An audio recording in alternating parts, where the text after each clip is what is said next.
तुमच्यासाठी काय सांगते तुमच्यासाठी साडीवर साडी होय, होय. काय सांगते अनंत की काय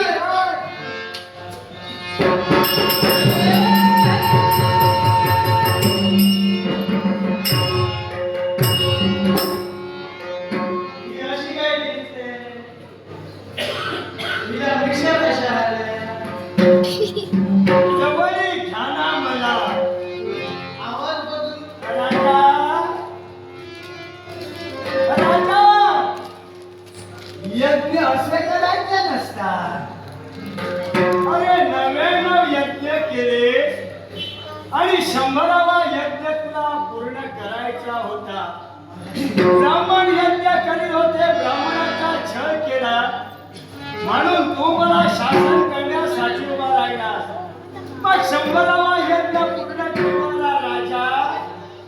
एका परस्त्रीच्या मोहपाशात कसाले गुंतला तेव्हा विसरलास अंगावर असणारे सारे वस्त्रांकार एका स्त्रीला देऊन मोकळा झाला पण ज्या स्त्रीच्या नादी लागला होतास ती स्त्री कोण होती हे राजा ती स्त्री कोण होती कोण होती स्त्री सुंदर सौंदर्य पाहून हुरळून गेला हे कुठं तिला संपवली अरे जी स्त्री त्या आली होती ना ती सुंदर लावण्यवती स्त्री दुसरी तिसरी कुणी नसून हे मायावी विद्येच्या जोरावर ही स्त्री निर्माण करो मी तुझ्या समोर पाहिजे अरे ते माया होते ते स्त्री मी तुझ्या समोर पाहिजे आता मला सांग आपण शत्रू मला 100वा यज्ञ पूर्ण करण्याची वेळ टळून गेली टळून गेली आता यज्ञ राहिला 100वा यज्ञ पूर्ण करू शकत नाही माझ्या विद्येत नवीन असताना आज युद्धाचा डॅना लावून मारला माझा भाग्य बदलण्याचा प्रयत्न तू केला शतयज्ञ परिपूर्ण करत असताना राजयुद्ध सोडण्यात मला आणि शतयज्ञ अपूर्ण करून राजकन्येच्या जीवनात बंधनाचा डाग राहिला माझा राजयुद्ध सोडला ते कधी पराभूत केला तेव्हा माझे यज्ञ परिपूर्ण होणार नाही याची शाश्वती मला हवी याच्यासाठी खंडन कमी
माझ्या देहाचे छिन्न विच्छिन्न तुकडे केलेच तरी चालते, पण या विश्वाच्या ठिकाणी माझा उद्देश आणि माझा प्रवाह राजकारणाकडेही बदलला नाही. हे राजा, तो प्रसंग तू घडव. ऐक, तुझा 100वा यज्ञ हा मी तुझा अपुरा ठेवला, याला कारणीभूत मी आहे. वेळ कळून गेली, तो यज्ञ पूर्ण करू शकला नाही. याच्या पुढे तुला मी देशोधडीला लावणार. हे तुझं राज्य सोड, त्या राजाचा